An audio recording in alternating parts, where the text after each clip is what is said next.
एक खूबसूरत जवान था, तो एक औरत का दिल आ गया उस पर। ये याद रख लें, हम लड़कों को मना करते रहते हैं, लेकिन हमें घर की बच्चियों पर भी तवज्जो देनी होगी, हमें उनके खून पर भी निगरानी करनी होगी, हमें वहां भी गौर करना होगा। इसलिए कि अगर कोई बच्ची गुंजाइश ना दे तो मेरा ख्याल है कि लड़का जुर्रत करने की ताकत नहीं रखता, तो वहां भी उनकी अम्मा से कहे कि पाबंदी लगाए, बच्ची किसी का मोबाइल लेकर के कहीं उसको इस्तेमाल तो नहीं कर रही, इस पौधे पर भी तवज्जो दे, दरख्त बनने से पहले इसकी भी निगरानी करे, ये भी बड़ा जरूरी काम है। औरत का दिल आ गया तो नबी पाक अलैहिस्सलातु सलाम फरमाते, उसने कोई बहाना लगाया, किसी को कहा कि उस नौजवान को बुला के लाओ, उसको कहो कि हमने कोई गवाही लेनी है तुझसे। वो नौजवान आया, एक कमरे में दाखिल हुआ तो अगले कमरे में ले गए, वहां दाखिल हुआ तो उससे अगले कमरे में ले गई, वो दाखिल हुआ तो इसी तरह 7 मुकफ्फल कमरों में ले गई। मेरे करीम रसूल मेरे महबूब पाक अलैहिस्सलाम फरमाते, सहाबा को समझा रहे हैं मीठे लबो लहजे में, फरमाते जब सबसे पिछले कमरे में ले गई तो एक लड़का बंधा हुआ था वहां रस्सियों से, शराब का प्याला पड़ा हुआ था। और बीबी कहने लगी कोई गवाही शवाही नहीं लेनी, तुझे इसलिए बुलाया है कि तेरे ऊपर दिल आ गया है, अब मेरे साथ मुंह काला कर। तो वो जवान कहने लगा नहीं, मैंने अपने नफ्स को पाक रखा हुआ है, मेरी नजर भी पाक है, दिल भी पाक है, और उसकी बरकत ही है कि रब ने मेरी रूह को भी पाक रखा हुआ है, तो मैं ये हरकत नहीं कर सकता। पाक लोग पलीत कामों की जानिब तवज्जो नहीं करते, मैं ये हरकत नहीं कर सकता।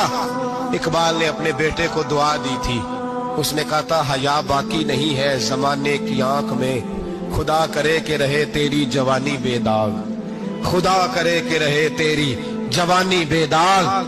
कहा मेरे साथ मुंह काला कर, उसने कहा मैं नहीं करता। कहने लगी चल फिर इसको कत्ल कर, इसको मैंने बांधा हुआ। उसने कहा मैं कत्ल क्यों करूं, मेरी क्या दुश्मनी है। कहा फिर शराब पियो, कहा मैं शराब भी नहीं पीता। तो कहने लगी अब तो मैंने तुझे अपने चुंगल में फांस लिया है, अब तू यहां से बच के जा नहीं सकता, और अगर तू बाहर जाएगा तो मैं शोर करूंगी, लोग जमा करूंगी, इसने मेरी इज्जत आबरू पे हाथ डाला है, तो तू बच तो नहीं सकता, एक काम तो करना पड़ेगा। महबूब फरमाते उस नौजवान ने सोचा कि जिना भी बहुत बड़ा जुर्म है, कत्ल भी बहुत बड़ा गुनाह है, चलो अब मजबूरी है तो शराब पी लेता हूं।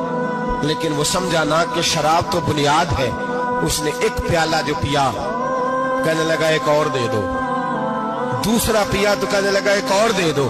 अब 3 प्याले 3 बोतलें शराब जो पी चुका तो खुमारी चढ़ गई। अब उस औरत के करीब जाने लगा कि मैं तेरे साथ जिना करूंगा। उसने कहा जब तक मैं करीब नहीं आने दूंगी जब तक तू इसे कत्ल न करे। उसने उसे कत्ल भी किया, जिना भी किया। तो महबूब फरमाने लगे ये कत्ल और जिना जो हुआ है तो ये शराब की वजह से हुआ है।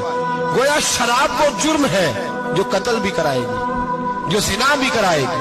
और अगर आप नशई को देखें, अगर आप शराबी को देखें, तो क्या वो डकैतियां नहीं करता फिरता, वो चोरियां नहीं करता, वो अपनी ही माँ का जेवर नहीं बेच आता, वो अपनी ही बहन का पड़ा हुआ जहेज नहीं बेच आता, वो अपने ही घर में डाके नहीं डालता, वो अल्लाह के घर मस्जिद में आकर के चोरी नहीं करता।